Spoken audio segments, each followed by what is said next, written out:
Франција, Италија, Австрија, Унгарија го кажа своето да за крајната десница на европските избори. Во Полска таа се изравни со мејнстрим десницата, додека во Германија и Холандија крајната десница оствари голем пробив на изборите. Ке успеат ли партиите од центарот да се договорат и да ја задржат власта во Европскиот парламент или се можни нови големи коалиции кои ги освртат курсот на стариот континент кон десно? Како новите констелации во парламентот ќе влијаат врз политиките на Европската унија? Дали зелената агенда на Европската унија ќе замине во историјата?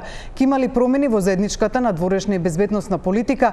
Ќе се задржи ли фокусот на заврзаното темпо за проширување наметнато по руската инвазија врз Украина? И секако, каде е Македонија во големата слика на промени која зафати Европа и европските институции по европските избори?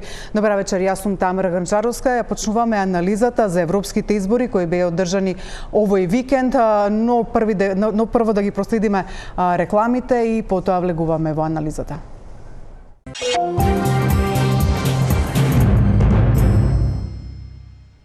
Во студиото со мене вечерва е Малинка Ристевска Јорданова, експерт за Европска унија и основач на Институтот за европска политика, а на линија онлайн ја имаме од Брисел Светлана Јовановска, новинарка која живее и работи таму. Се надевам дека се слушаме. Добра вечер, Светлана.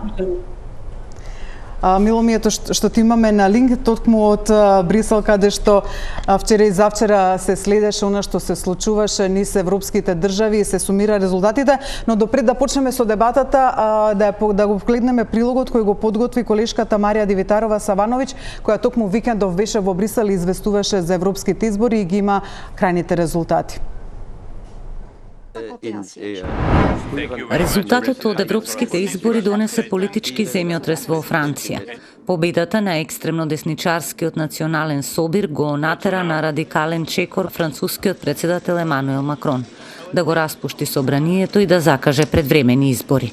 Неговата партија Обнова доби двојно помалку гласови од популистичките противници. Во проценти 31 наспрема 15. Не можам да се преправам како ништо да не се случило, рече Макрон само еден час по затварањето на гласачките места. C'est pourquoi, après avoir procédé aux consultations prévues à l'article 12 de notre Constitution, j'ai décidé de vous redonner le choix de notre avenir parlementaire par le vote. Je dissous donc ce soir l'Assemblée nationale. Je signerai dans quelques instants le décret de convocation des élections législatives qui se tiendront le 30 juin pour le premier tour et le 7 juillet pour le second. И не само Франција. Во Германија, крајно десничарската алтернатива за Германија се изедначи со социјалдемократите на канцеларот Олаф Шолц. Во Италија, премиерката Џорџа Мелони го зацврсти своето лидерство, освојувајќи најмногу гласови. Крајната десница однесе победа и во Австрија. Сепак, најмногу гласови освоја Европската народна партија и социјалистите и демократите. Според најавите, оваа соработка ќе продолжи во наредниот предгодишен мандат на парламентарците. Урсула фон дер Лајен, која претендира за втор мандат на челната позиција на Европската комисија, го најави тоа одговарајќи на критиките дека би можела да соработува и со конзервативните партии како оние на Џорџа Мелони. Таа веднаш подаде рака кон социјалдемократите. Now, this election has given us two messages. First, there remains a majority in the center for strong Europe. And that is crucial for stability. In other words, the center is holding. But it is also true that the extremes on the left and on the right have gained support. And this is why the result comes with great responsibility for the parties in the center. We may differ on individual points, but we all have an interest in stability, and we all want a strong and effective Europe. Подготвени сме на соработка за да се најдат вистински компромиси, и одговори Николас Шмид, луксембуршкиот политичар кој во незината досегашна комисија беше комесар за труд и социјални права. It is clear that for us we are open to a strong cooperation with all democratic forces in this parliament. We have said it at the beginning and we continue saying it. As the second largest group that maintain more or less its number of members of this parliament, we are ready to negotiate an agreement for the next years to make Europe stronger, to make Europe more democratic, to make Europe more social and economically strong, but also to make Europe more secure. Изборите донесоа пат на либералите и на зелените, онака како што предвидуваа анкетите. Зелените велат дека не се срекни со резултатот бидејќи ќе изгубат речиси 20 пратенички места. Дали и тие ќе се најдат во плановите за соработка на фон дер Лајен треба да се почека. Прашана за ова, таа рече дека прво треба да се завршат приоритетните работи. Тука и левицата велат дека се подготвени да соработуваат со прогресивни сили за да ги унапредат социјалната еднаквост и социјалната одржливост. Кои теми ќе доминираат во идниот Европски парламент? Ќе се формираат ли нови групации? Какво ќе биде влијанието на екстремната десница? Процентите покажуваат дека проевропските партии сепак имаат 63% од гласовите, што покажува дека вагата почна да се накривува на десно, но не толку за да натежне. Тоа беше прилогот на колешката Марија Дивитарова Савановиќ. Господи Јовановска, ќе почнам со вас и за тоа како помина европските избори во Белгија.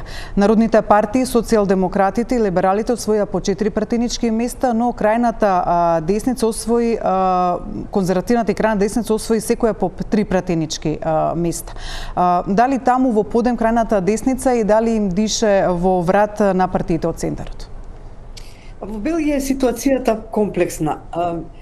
Екстремната десница порасна во Фландрија, значи тој е северниот регион на Белгија, додека во јужниот дел во Валонија и во Брисел практично и да ги нема. Имаше една мала партија која што се вика Кај вас и која имаше, не знам, 1 или 2% и така натаму. Меѓутоа, во Фландрија победија, например, националистите и екстремната десница, кои што најверојатно ќе мораат да соработуваат, да прават коалиција. И сега, додека во франкофонскиот дел Брисел и Валонија победија либералите и една партија која што порано беше демохристијанска, која што сега се прекрсти така натаму, во Белгија религија и партија не сме многу да се меша. Победија исто така добар резултат во франкофонскиот дел од НСОА и левичарите. Така што од Белгија нема да има некое посебно влијание во Европскиот парламент, јас во тоа не верувам. Мислам дека бројот на пратеници остана горе долу ист според политичките партии. Дали беше изненадување овој резултат? Дали има промени? Дали донесе промени на политичкото небо во Белгија? Па морам да кажам дека засега не. Сега во Белгија малце, како што реков, ситуацијата е комплексна, има повеќе влади, повеќе парламенти, коалиции и така натаму, така што следните месеци, повеќе од месеци, ако се сеќавате пред неколку години Белгија беше без влада над 500 дена, така што тоа може и да се повтори. Меѓутоа, либералите, мислам дека либералите во франкофонскиот дел имаа добра победа, социјалистите малку паднаа. Она што е интересно е, тоа исто се случува и во Европскиот парламент, зелените тотално исчезнаа, како да исчезнаа од политичкиот пейзаж, а додека допред беа на власт. Мислам дека тоа е последица на тие климатски, на законите за борба против климатските промени. Тие закони не им се допаѓаат на многу луѓе. Не зборувам за политичарите, зборувам за граѓаните, бидејќи тие закони бараат да се престане да се вози кола, многу да се внимава на рециклажа. Што е таа зелена агенда на Европската унија? Тоа е таа зелена агенда за која притискаше Европската унија. Да, мислам не е само тоа, во Белгија тие зелените беа доста моќни. И тие правеа повеќе од што се бараше од нив од страна на Европската унија. Господин Јорданова, во Франција, Италија, Австрија, Унгарија, Словачка однесе победа крајната десница. Та имаше изедначен резултат во Полска со народните партии на Доналд Туск. Заврши на второ место во Германија и Холандија, во многу зими изби на трето место, со што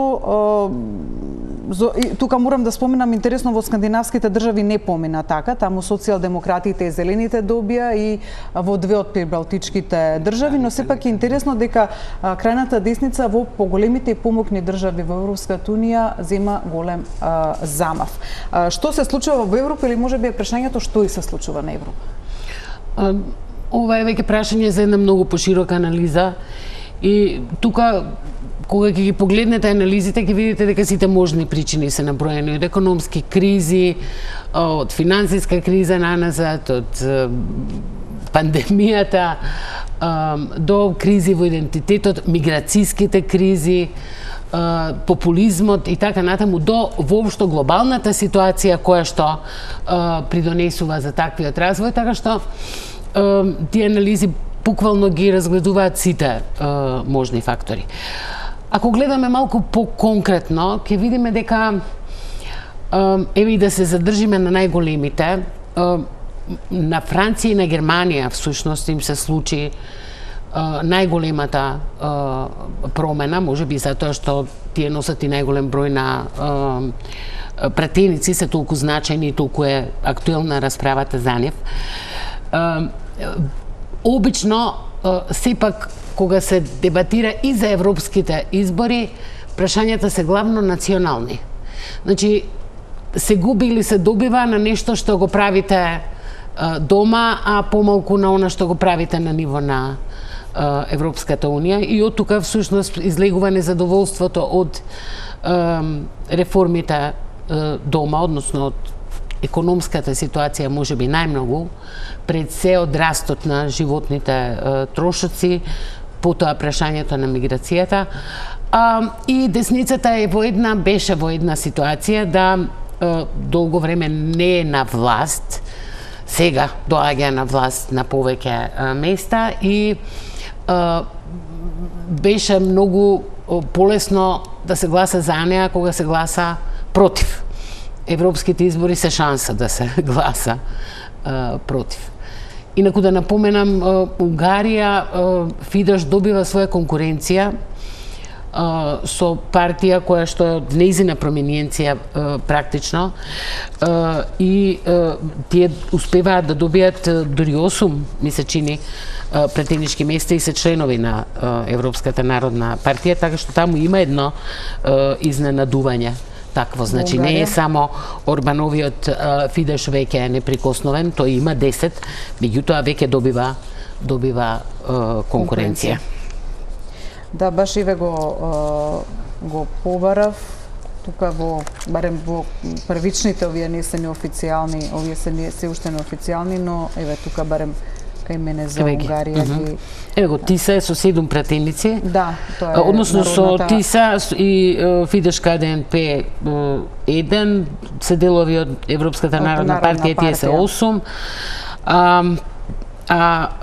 Додека Фидеш на Орбан има 10 и тие се за сега неврзани, нераспределени, бидејќи ги напуштија народните партии, така што тие напуштија пред да ги избркат Европската народна партија и тие се сега во така наречените независни пратеници или никаде не запишани, нераспределени во другите групи. Токму поради Фидеш на Орбан и поради германската алтернатива за Германија, бројката на нераспределените или независните скокна за, мислам, ако не се лажам, околу 38 пратеници, но за потоа малку подоцна, значи ако можам да констатирам од ова што го разговаравме до сега, значи овие избори европски се рефлексија поточно незадоволството од националните влади.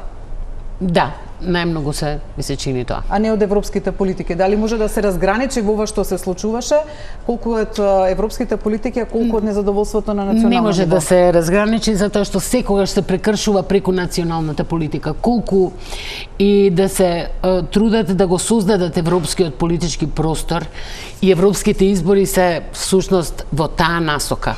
Овие непосредни избори за Европскиот парламент, за европското да дојде се повеќе на преден план и да биде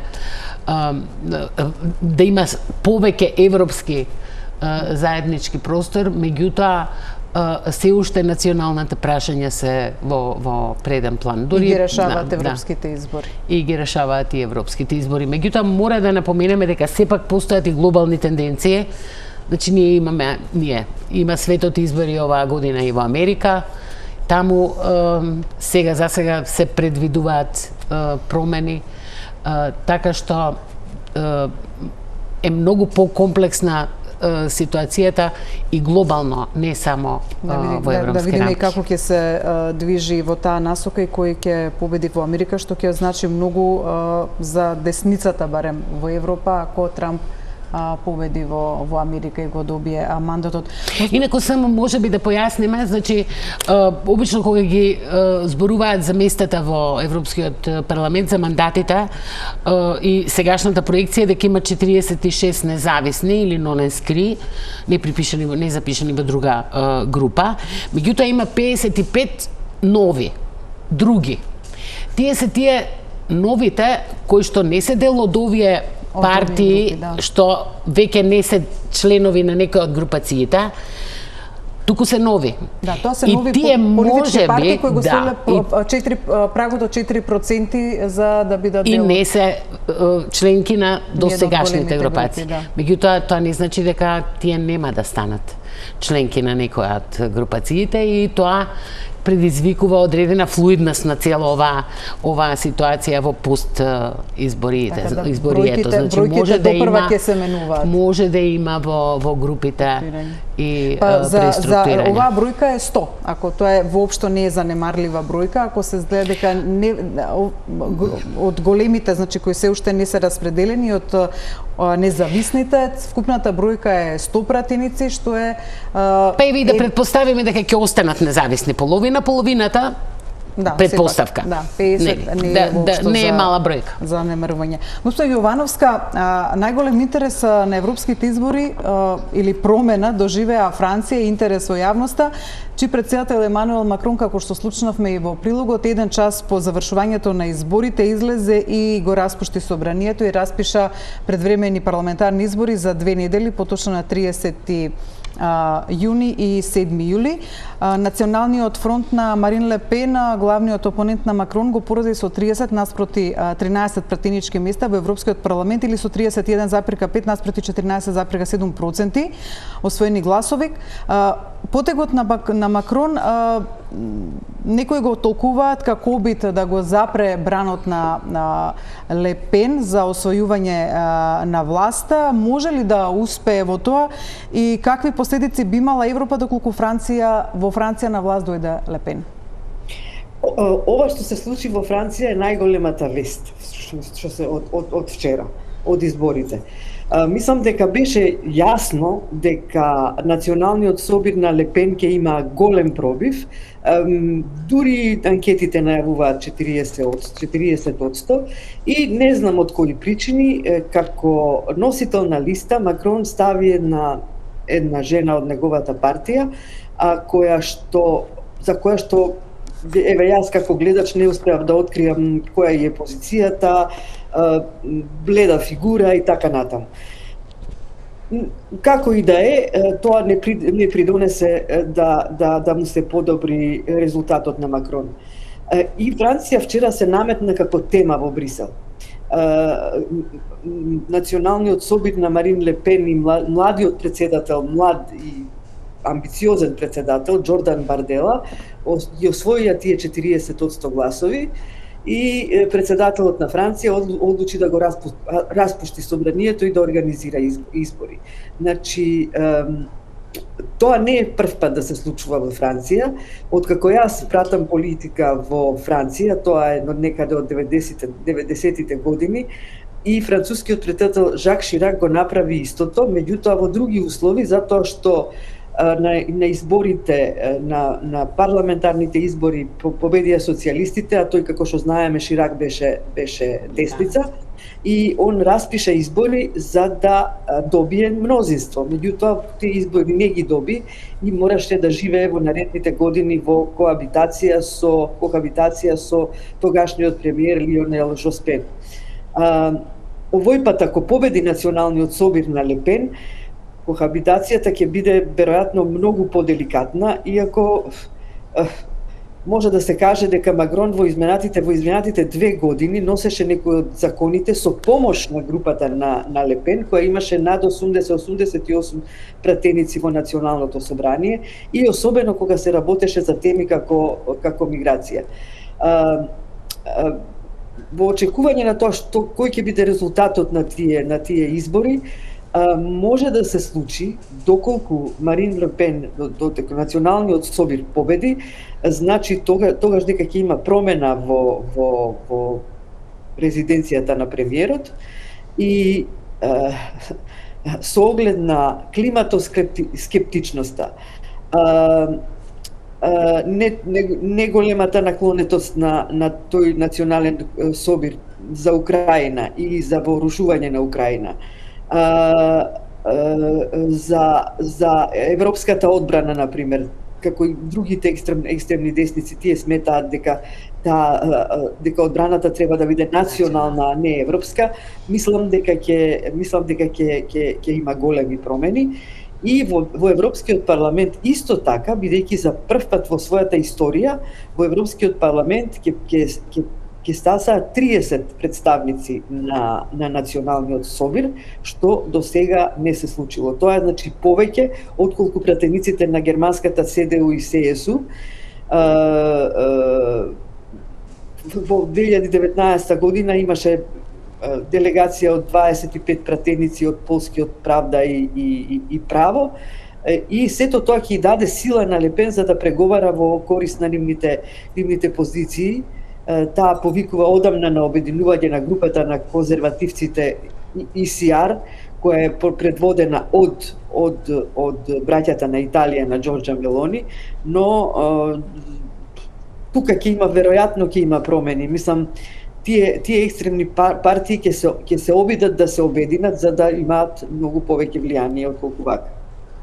Токму така, ако се обиднат, ќе имаат повеќе од 130 пратеници и ќе ги стигнат социјалдемократите, но пред да преминеме на составот на парламентот, уште едно прашање околу потресот кој се случи ете во Франција, дали тој може да се прошири на другите земји од Европската унија, госпожа Јорданова, со оглед дека на пример во Германија владеачката социјалдемократска партија на канцеларот Олаф Шолц заврши 4-та. Значи, зад Зелените, зад Алтернатива за Германија, зад ЦДУ, ЦСУ, потоа владеачката Народна партија во Австрија заврши на 2-ро место, за партијата крајната десница партија на слободата. Вие ги редите, значи тоа се случува. Само што во Франција беше еклатантен примерот. Двојно повеќе, прво место и така натаму. Тој замав на десницата реално се случува. Не само тоа, туку има различни трендови. Од една страна, постоеше еден тренд да се изолира крајната десница и тој долги години успеваше. Некој во синоќешните емисии напомена, па за Ле Пен ние зборуваме веќе со години. Значи, не се тие прв пат појавени на сцената во Франција. Меѓутоа, имаше една стратегија на изолација на крајната десница. Сега се чини како да има двоумење дали стратегијата на изолација е таа што е најдобра или пак дека треба да се даде и одговорност токму со овие зборови на крајната десница за да таа не наоѓа сила во постојаните контри. Значи, лесно е кога некој друг води политики и вие постојано наоѓате мани. Меѓутоа е исто така многу ризично. Значи, од една страна имавме тоа и во дебатите сега на шпицен кандидатен, на водичките кандидати. Во моментот кога фон дер Лајен на некој начин и намигна на Мелони, да појасниме, Мелони е Европска конзервативна и реформистичка партија, Ле Пен е идентитет и демократија, тоа е она што е уште подесно група. Меѓутоа, кога фон дер Лајен и намигна на некој начин на Мелони, другите веднаш реагира, представниците на социјалдемократите, либералите и зелените, ако си за неа, тогаш си против нас. Дека тоа не кажа уште тогаш дека кога намигна дека нема да седнат на маса и да преговараат и да бидат во иста група поточно и да преговараат со крајна десница. Тоа беше јасно. Да, и тоа беше така во дебатата, меѓутоа како што и Светлана нагласи, ние сега сепак имаме друга констелација во Европскиот парламент и тоа не треба да се гледа само низ бројки. Треба да се гледа и низ наративи, и низ дебати, и низ прашања кои што ќе се поставуваат како приоритетни и низ различни коалиции и меѓу државите и меѓу партиите, но да имаме предвид исто така Европскиот совет. Значи, таму ќе имаме веќе една поинаква констелација, така што промените нема да бидат само во коалицирањето, особено што Европскиот парламент не е класичен парламент во кој што имаме мнозинство и опозиција и туку Европскиот совет ќе предложи така натаму и така натаму, значи огромна е улогата на државите членки. Оттаму ова е една нова реалност која што не е ни нова, бидејќи реално еволуираше долги години, значи го имавме случајот и со Австрија и порано со партијата на слободата, со Ле Пен, Франција, одамна. Ова не е битка која што е сега почната, меѓутоа сега зеде замав и поради политичкиот прагматизам се менуваат и стратегиите. И тука е големо прашање каде се границите. Каде се границите меѓу десното, крајното десно, центарот, левото, особено кога има огромна разлика меѓу напишаното, она што е во програмите и она што реално се прави. Неко морам и тоа пред малку го кажав дека во скандинавските зими, иако изминатите години, токму така десницата имаше прогрес на овие европски избори, се покажа дека загубија, условно. Не условно кажано, туку загубија, бидејќи социјалдемократите и зелените победија во сите скандинавски и либералите во сите скандинавски држави. Па коалиции. Па добро, но кога се бројат и како посебни, јас ги гледав како посебни гласови, сепак имаат повеќе отколку крајната десница. Инаку, за појаснување за гледачите, составот на парламентот споредбено со пред 5 години, ако се гледа на прва, промената кај народните партии, кај социјалдемократите не е голема, така да народните партии, односно центро-десничарските партии, остануваат најголема партија и имаат плюс 10 пратеници од минатиот состав, што е 176, сега 186 пратеници, додека втора по големина остануваат социјалдемократите со барем последните резултати се 135 пратеници, 4 само помалку од пред 5 години, но најголем пат на овие европски избори доживеа европските либерали и зелените, кои изгубија либералите 23 места, а зелените 18 во Европскиот парламент. што пак не оди кај двете крајно десни групи кои ги споменавме, тоа се значи европските конзервативци и реформисти, идентитет и демократија, кои на свој конто запиша плюс 13, односно 9 плюс 4 плюс 9 пратеници, имаат вкупно 131 пратеник, туку крајната левица се помести за поточно таа бројка се прелеа каде што ги споменавме, значи независните и нераспределените кои добија плюс 38 пратеници и таа бројка сега е на стотка, таа што ја кажавте 50 и 50. Значи таму е најголемата промена, скокот каде што се но мора да се напомене дека таму се наоѓаат на значи германската алтернатива за Германија со 15 пратеници и Фидес на Орбан, кои сега ќе се види во која групација и дали ќе влезат, бидејќи Орбан веќе доби понуда од конзервативците и реформистите да се влезе на Мелони, да влезе во таа група, додека алтернатива за Германија, која излезе, која беше, значи, да не кажам избркана од незината групација, се уште не се знае каде ќе влезе и дали ќе направи во некоја од групите. Тоа е чисто за појаснување за гледачите како во моментов е состојбата во Европскиот парламент, но јасно е дека натегнува на десно и прашањето ми е следно, дали тоа ќе значи дека и европските политики кои ќе следат без оглед значи ова влијание кој го имаат не само во Европскиот парламент, туку и самите држави со оглед какво е јавното мислење веќе расположението кај нив, каков е замавот с кој ќе се зема и влијанието во Европскиот совет, дали ќе натегнува на десно?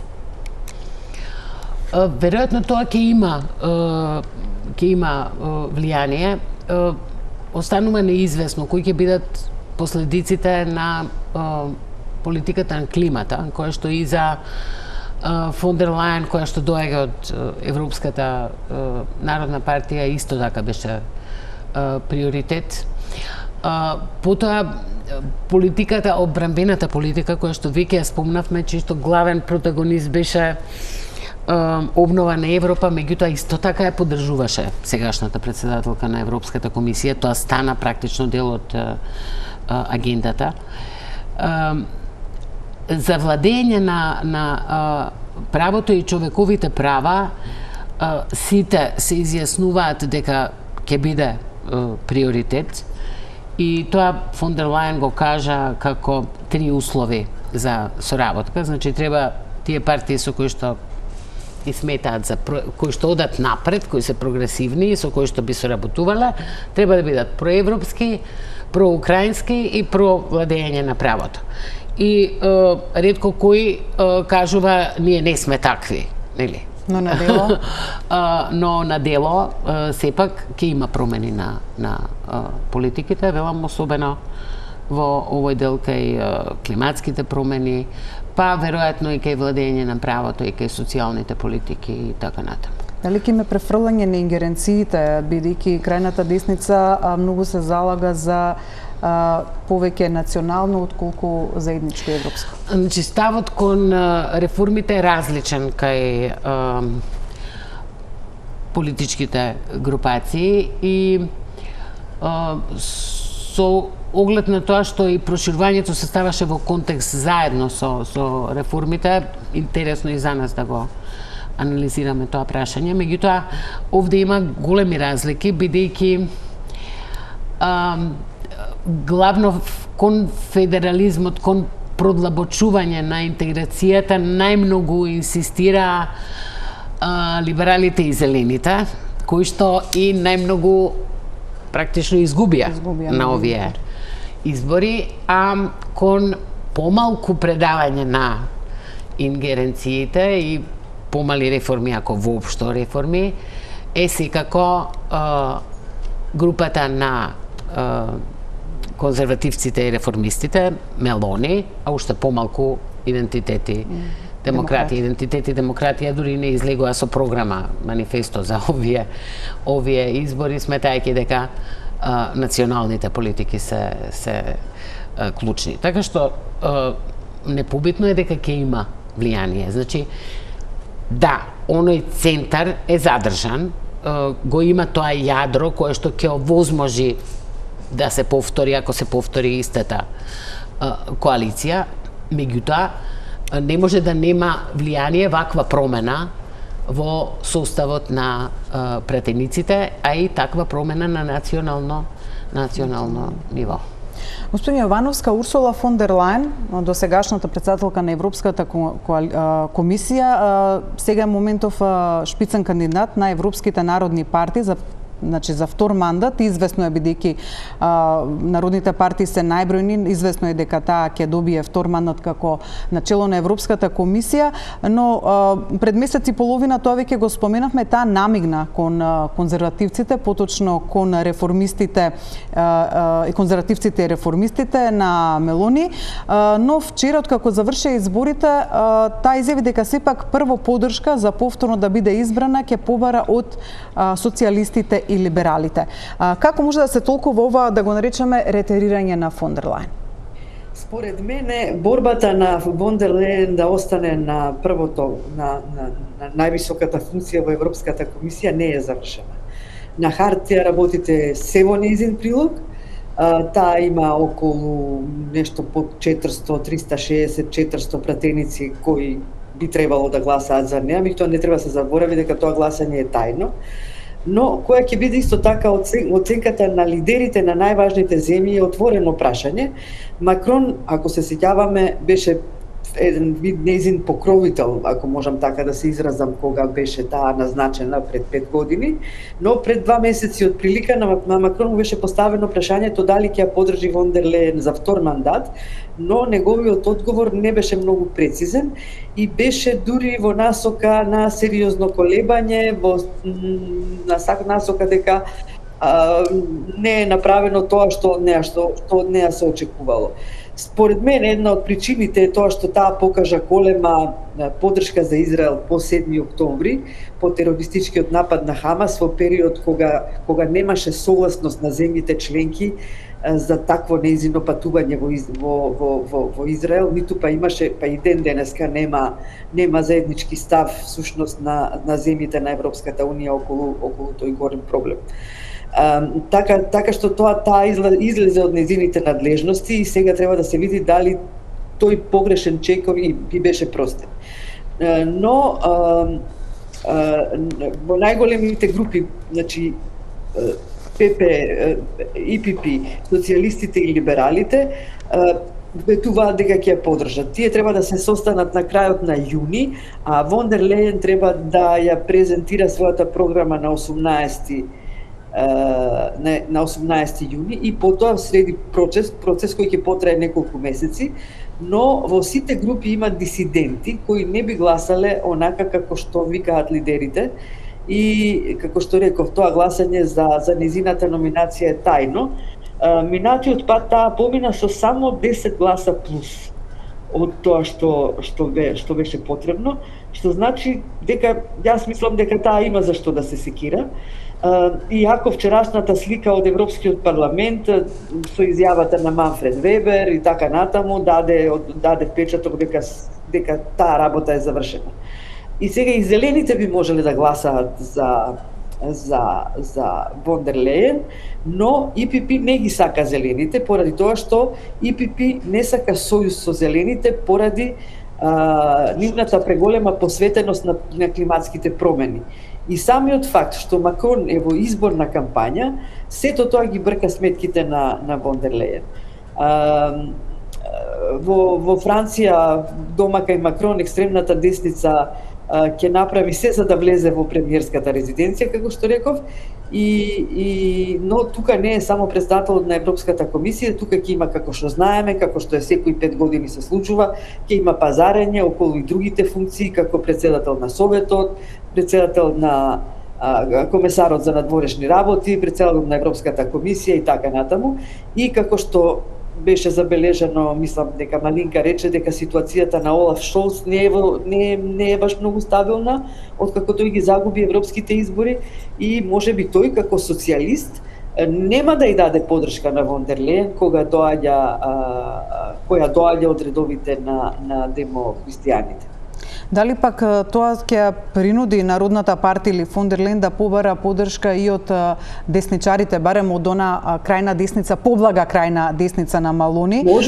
Можно е, се разбира дека е можно. Таа веќе, мислам, незиното кокетирање со Ѓорџа Мелони не е непознато.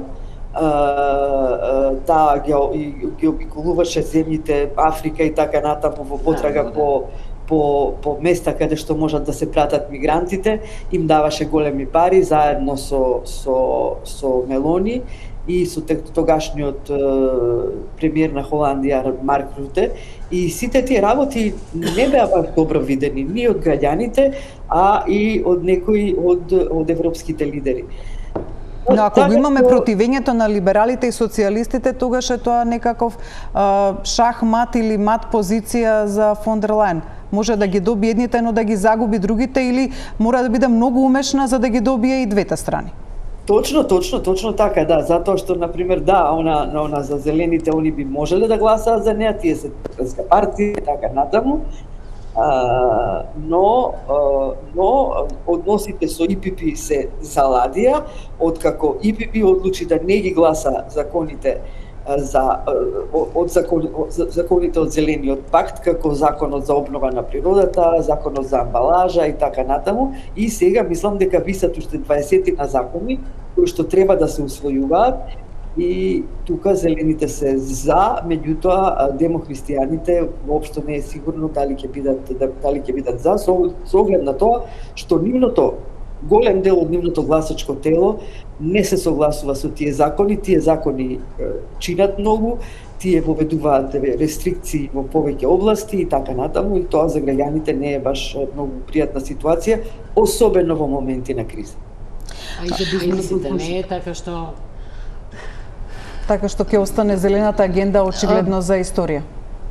Па да не бидеме, да речеме, толку изрични, меѓутоа дека е сериозно загрозена е.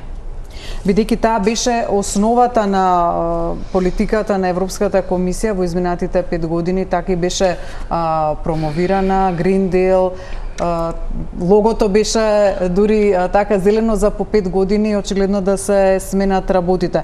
Па добро, во пакет беа повеќе работи ставени, нели, Fit for 55 и така натаму, беше да се спојат неколку невозможни скоро работи, конкурентноста, Green Deal да се постигне, потоа дигитализација, економски развој, владење на право. Може ли народните партии да се дозволат да останат без поддршката на центристичките партии, со оглед дека ако ја добијат поддршката на конзервативните или се создаде една таква коалиција, аналитичарите се сомневаат дека би можело токму поради различната политика кон Русија, кон Украина, вооружувањето и на двете крајно десни партии, но сепак и таму има разлики. Да, поради тоа што има разлики, и се сомневаат дека би можело и дури таква коалиција, не бе до предпоставка да се создаде такво нешто, дали може да се дозволи барем за клучните европски политики да ги изгуби партиите од центар? Ова сепак јадро, мислам, бројките јасно укажуваат дека без Европската народна партија и социјалдемократите, па и обнова на Европа, многу тешко ќе се направи некаква поголема коалиција, особено што се во други комбинации неспојиви едноставно. Некој, иако нашето поимање за политиката и групирањето таму е малку поисклучиво од нивното. Прво заради тоа што рековме, тоа сепак не е класичен парламент со позиција, опозиција и така натаму. Они коалицираат и по различни политики. Коалицираат и по различни политики и сега ќе се обезбедува поддршка за лидерот и за основните политики, ќе се преговара за повеќе места, повеќе пакети, повеќе политики, така што е тоа се многу по, ајде да кажеме, разиграно, а и нема да се одвива се на лицето на јавноста, ќе има секако и многу преговори зад сцената, така што резултатот ќе го видиме, но велам, ова централно проевропско јадро тешко може било кој да си дозволи да го изгуби како поддршка. Јовановска, споменавме геополитиката и она како се позиционираше Европската унија за она што се случува во појасот Газа, знаеме Русија, Украина, изборите во Америка, дали може би и тоа да биде пресудно во иднина во составот на Европскиот парламент како ќе се одвиваат тие теми? Вие веќе споменавте дека фон дер Лајен без на своја рака давала изјави, дури има изјава на Шарл Мишел дека Европската комисија премногу политизирана и дека можеби треба да таа низина политичка улога да се сведе повеќе на техничко, дека си зела премногу сила. Дали сметате дека и тоа ќе биде пресудно во поддршката што ќе добија фон дер Лајен? Па не знам дали ќе биде пресудно, бидејќи со овие екстремни партии кои што екстремната десница која што доаѓа, мислам, влезе во Европскиот парламент, тие сметаат дека одбраната, например, треба да биде национална и дека Европската унија нема тука што да се меша. Сега, треба да се види исто така и таму има разлики, и помеѓу тие партии има разлики, некои од нив се, да речам така, поблиски до Русија, додека другите се по Украина, така да кажам. Меѓутоа, кај нив тие работи не се многу јасни.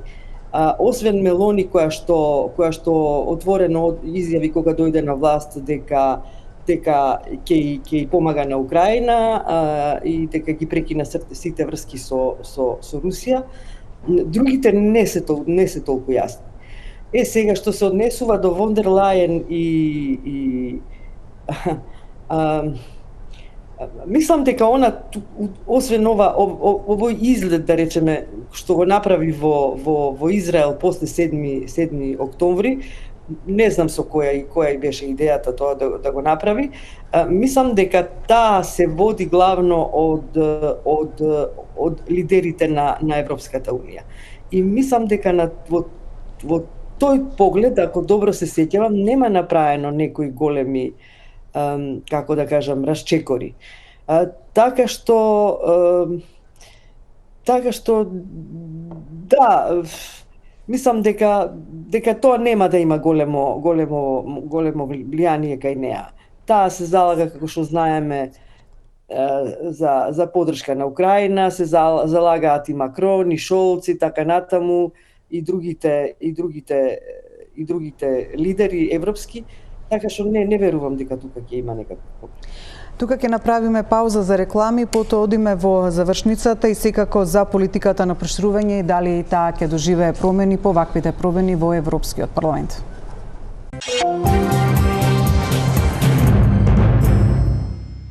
Продолжуваме со анализата. Со мене во студиото е Малинка Ристевска-Јорданова, експерт за Европска унија и основач на Институт за европска политика, а онлайн од Брисел ја имаме Светлана Јовановска, долгогодишен новинар кој живее и работи таму и ги следи европските процеси. Господи Јорданова, проширувањето е неизбежно кога се работи за Европската унија, а особено сега со вакви промени. Што може да се очекува со ваков состав и распоред во Европскиот парламент, распоредот во идната Европска комисија, која ќе видиме како ќе биде и кому ќе припадне портфолиото од на земјите. Унгарија, колку што барем се во окуларите се зборува, го бара, но ретко се случува една земја два пати да го добие истото портфолио. И дали е можно, бидејќи некои земји притискаат во Брисел, да ова портфолио да се издигне на повисоко ниво, да добие вице-премиерско место, па дури да биде разделено на две, поточно комесаријат за проширување и Европски комесаријат за соседска политика. Што може да се очекува или ќе се стави фокусот поради сите случувања, ќе се стави на друга страна и проширувањето повторно ќе биде во втор план? Дефинитивно проширувањето не беше една од главните теми во ова предизборија. Ниту пак со ваквите поместувања во Европскиот парламент би очекувала дека тоа ќе добие приоритет. Анализата на политичките програми за овие избори на политичките групации на европско ниво покажува различни ставови, покрај тоа што, да кажеме, повеќето се декларативно за проширување, меѓутоа ставовите се нијансирани. Најчесто се поврзува, и тоа се случуваше веќе изминатава година-две, прашањето на проширување да се поврзува со реформите. И во програмите најчесто стои заедно. Во некои програми стои како дел од надворешната политика, глобалниот свет, како што се случуваше порано.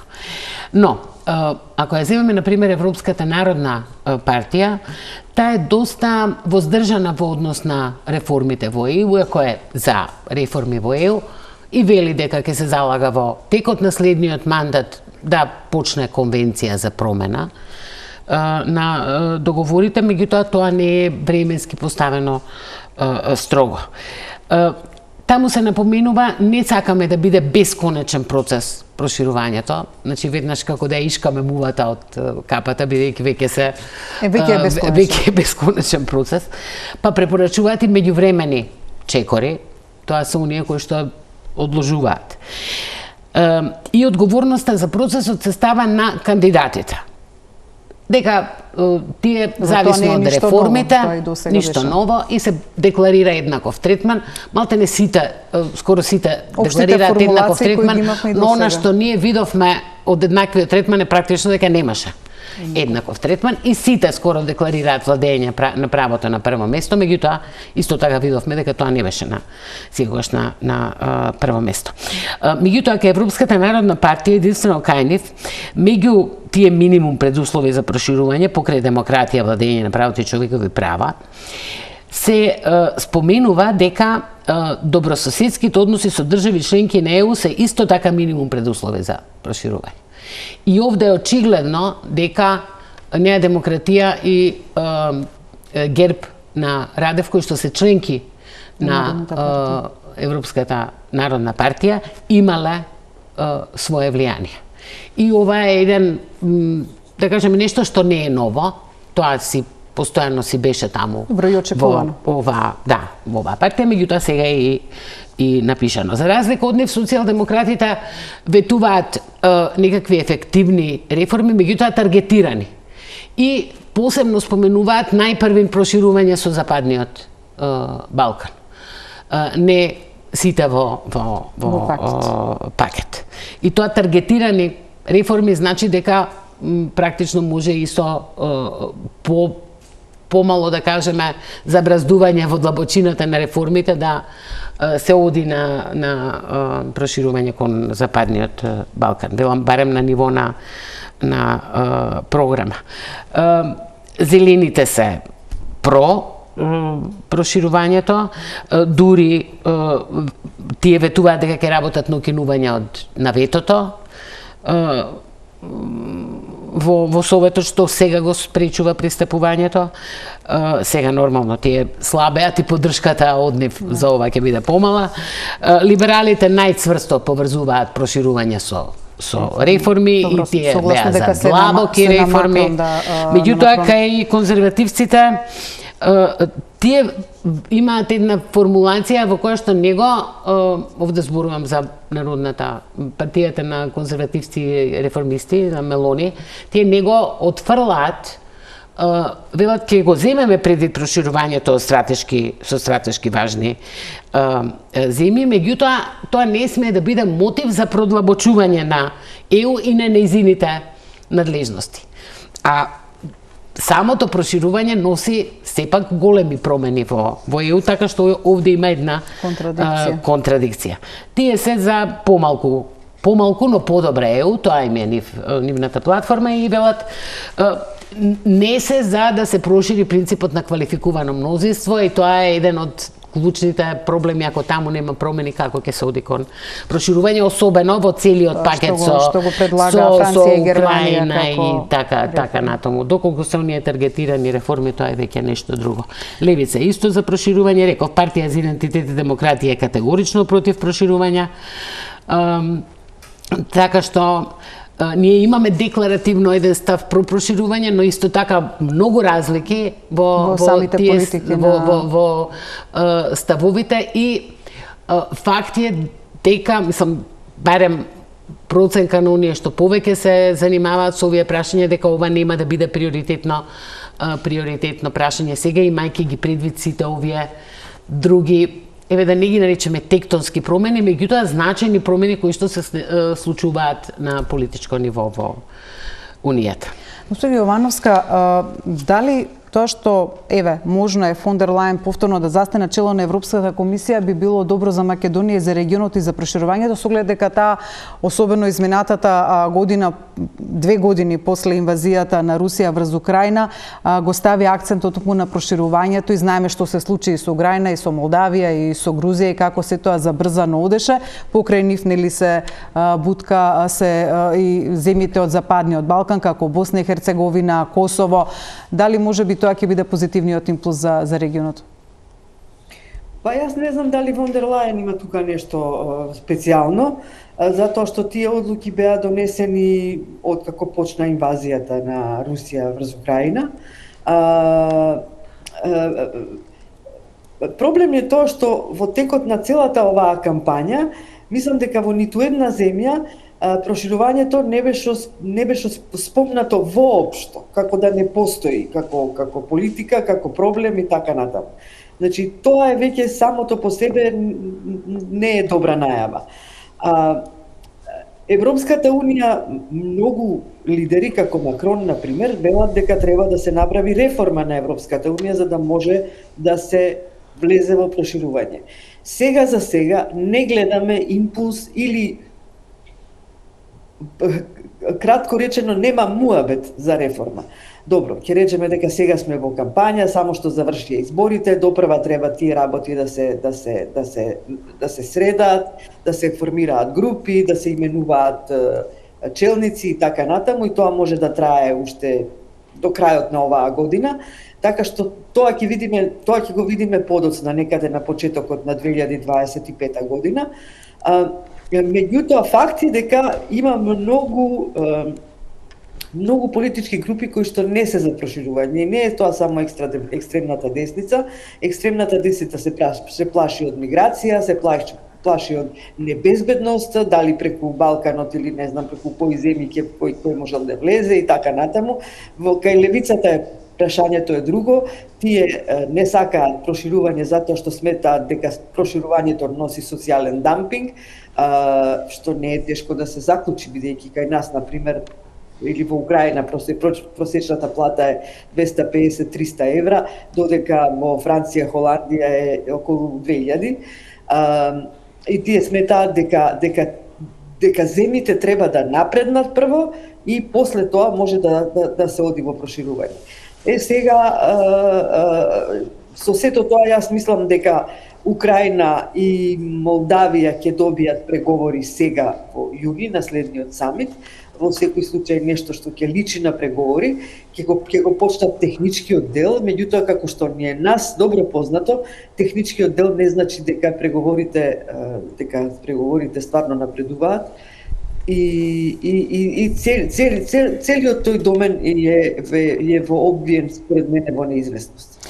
Сосема сме на крајот од емисијата, имаме буквално уште неколку минути, така да ова прашање е до двете и очекувам сега малку ќе излеземе од рамката, но неизбежно се праша што со Македонија и проширувањето, бидејќи Европската Унија во изминатиот период во неколку наврати кажа дека уставните измени се она што ќе мора да се направи за да се проложи, така што и промената во Европскиот парламент и во Европската комисија не ја минува преговарачката рамка, и тоа е повеќе од јасно. Но дали сега еве што се случува, го поврзувам ова кај нас со неупотребата на уставното име, дали тоа може да се протне во ваква една Европска Унија, каде што има различни сили, каде што се влече на различни страни, иако од Народната партија, токму од каде што припаѓа во моментов владеачката или идната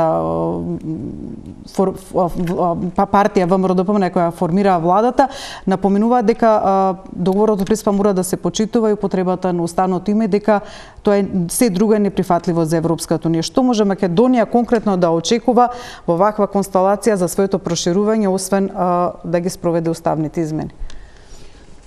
Тоа е проблемот, што ние секогаш се поставуваме во ситуација што може Македонија да очекува во објект. Мали сме, точно е дека сме мали, меѓутоа така ги поставуваме работите. Дури и во ваква ситуација кога е јасно дека ништо итно нема да се случува за да го прави прашањето на уставните измени итно.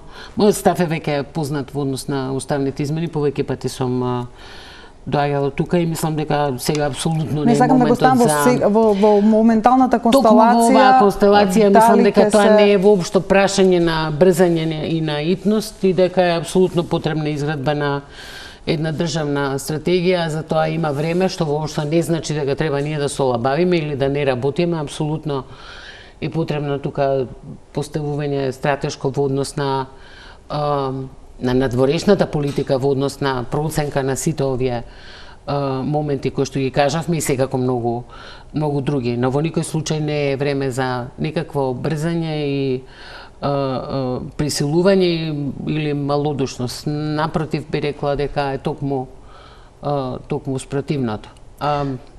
Госпожа Јовановска? Потоа може би во однос на другото прашање. Па јас сум на сличен став како и Малинка.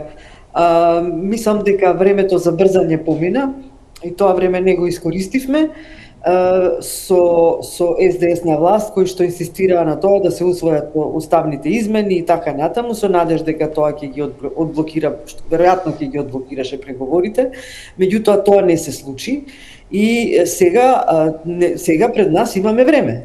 Ако ништо друго, имаме барем до крајот на оваа година да видиме дали можеме ние да направиме некоја стратегија, како би можеле тие уставни измени да ги усвоиме, како да ги оправиме работите со Грција, бидејќи и таму се надзираат разноразни блокади. Тоа е мојот став. Мислам дека стварно Дали може на Европската унија во овој момент да и се протне неупотребата на уставното име и ова што се случува со Грција? Како? Дали може на Европската унија во овој момент на промени, на ставот кај нас дека не мора да брзаме, дали може да и се протне неупотребата на уставното име? Дали тоа би поминало во Европската унија?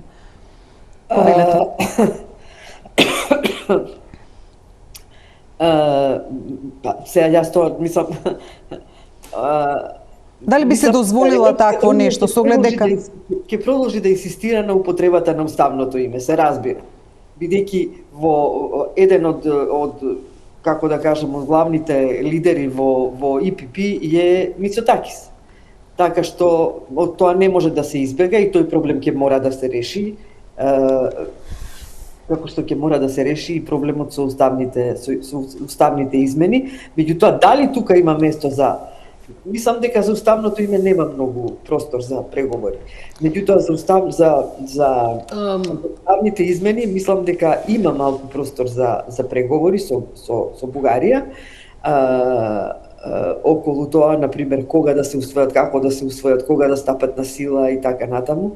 Мислам дека и не се само уставните измени, се и протоколите и така натаму и се разбира, сето тоа. И она приказна неменлива или менливи преговарачка рамка, не се работи само за тоа, туку и за клучоци за кои што многу добро знаеме дека се менуваат зависно од условите. Кај нас веќе важат само некои пароли кои што заостанаа едноставно и тие се повторуваат и мислам дека треба да ги преиспитаме сите заедно, да ги преиспитаме и да се поставиме во малку поинаква ситуација без разлика колку сме мали. Во однос на договорот со Преспа, сосема на крај, мислам дека се работи за исто така и за прашање на спроведување на договорот и на толкување на договорот. Метју Нимиц има напишано кога го прашале дали го сметате ова за голем успех, ќе видиме дали е успех и каков успех е од тоа како ќе се спроведува, а тука има многу прашања што се и tekako отворени. Тука ќе завршиме, времето ни истече, има уште многу за дебата, но ќе оставиме за друга прилика, особено за овие горливи прашања што ја оптеретуваат во моментов македонската јавност. Тоа беше вечерашната дебата со Малинка Ристевска-Јорданова и Светлана Јовановска. Имајте пријатна вечер и останете на програмата на Телма.